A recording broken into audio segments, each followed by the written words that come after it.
Bütün insanlar Allah'a dönəcəklər. İnna lillahi və inna ileyhi raciun. Bütün insanlar ruh ki bədəndən çıxdı, insanı aparıb qoyacaqlar torpağın altında, dəfn eləyəcəklər. Sən bunu istəsən də, istəməsən də bu cürdür. İslam Peyğəmbəri buyurur ki, bədənləriniz bu dünyadan çıxmamışdan qabaq qəlblərinizi çıxardın bu dünyadan. Ruh ki bədəndən çıxdı, səni buradan çıxardacaqlar. Amma bədənləriniz bu dünyadadır, siz qəlblərinizi çıxardın bu dünyadan. İskəndər Zülqərneyn böyük bir dənə qoşunla gəlir Hindistanı fəth eləməyə. Gəlir, çatır, görür ki yolun ortasında bir dənə arıq, qoca bir dənə kişi dayanıb, əlində çomaq, söykənib çomağa dayanıb. Atın sürdü qocaya tərəf.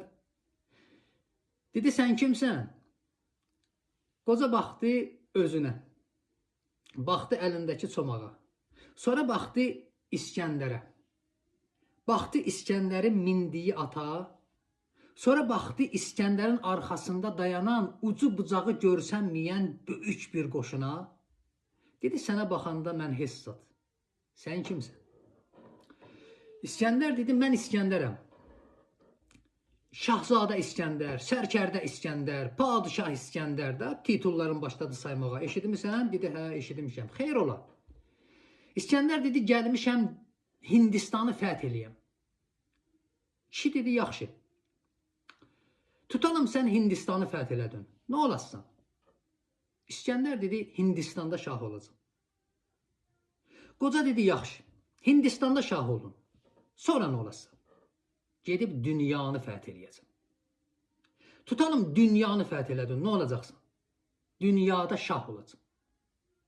Tutalım dünyada şah oldun, sonra nə olasın? İskəndər baxır, deyir, sonra da hissat.